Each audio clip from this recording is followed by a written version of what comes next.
Hey, what's up guys? Thank you for tuning in into another of my videos. What we got here today is a foam armor build. This is the Green Lantern build that I'm making.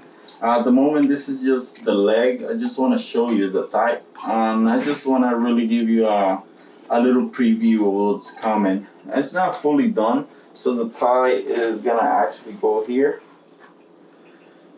It's gonna look like this. I actually gotta smooth out these lines. I gotta use a little bit of caulking to make it smooth.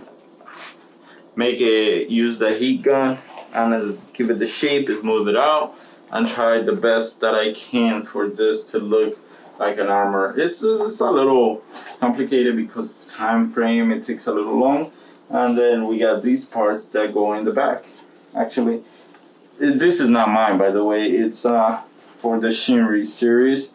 So he's taller, so he has more leg than I do.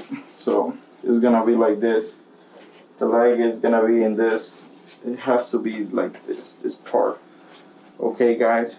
So it's gonna be like this, and like this is gonna go around it. So these parts are the armor in the back. I still gotta do a little heat treatment into this. I don't know if you guys can picture it, but I'm gonna try to bring it there. So what's gonna happen is we're gonna heat it up, seal it, prime it, and then paint it. I just wanted to give you a quick preview of what's coming. Okay, guys. Hopefully you guys like it. Comment, like, subscribe. Have a good one, guys. Peace.